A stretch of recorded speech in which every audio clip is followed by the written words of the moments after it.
बिस्मिल्लाहिर्रहमानिर्रहीम हस्बुनल्लाहु व निअमल वकील हस्बुनल्लाहु व निअमल वकील हस्बुनल्लाहु व निअमल वकील। अस्सलाम वालेकुम व्यूअर्स, आज मैं आपसे जो वजीफा शेयर कर रही हूँ वो किसी भी हाजत के लिए है। कोई भी आपकी बड़े से बड़ी हाजत है और अगर कोई किसी किस्म की परेशानी है, कोई मुश्किल है, कोई आपकी कोई ऐसा मसला है जिससे आप निकल नहीं पा रहे, या कोई बंदिश का मामला है, कोई भी किसी किस्म का भी आपका मामला है और आप चाहते हैं वो हल हो जाए, तो बस उसके लिए एक आसान सा हवाला आपसे शेयर कर रही हूँ। इसको आप किसी भी टाइम किसी भी जगह बैठकर बावजू बेवजू इसको पढ़ सकते हैं। आपका जो भी मामला है, आप चाहते हैं वो हल हो जाए, तो बस आपने ये जो मैंने शुरू में जिक्र किया हस्बुनल्लाहु व निअमल वकील, बस इसको पढ़ना है आपने और 96 यानी 96 मरतबा पढ़ के अपने रब से दुआ मांगनी है।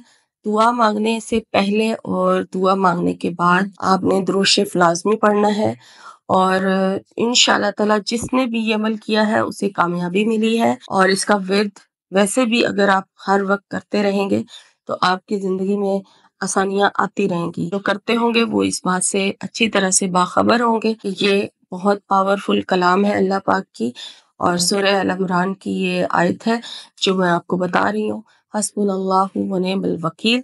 इसको पढ़ने से बहुत सारी परेशानियां भी दूर हो जाती हैं कि काफ़ी है अल्लाह ताला मेरे लिए, वही बेहतरीन कारसाज है।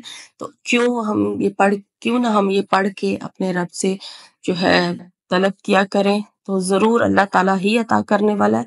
तो आप भी ये पढ़ें और इंशाअल्लाह ताला आपका भी जो मामला होगा, जो मसला होगा वो हल हो जाएगा। अगर कोई हाजत होगी तो वो भी इंशाअल्लाह ताला इस अमल की बरकत से पूरी हो जाएगी। इसको तब तक पढ़ते रहें जब तक आपकी हाजत जो है वो पूरी नहीं हो जाती।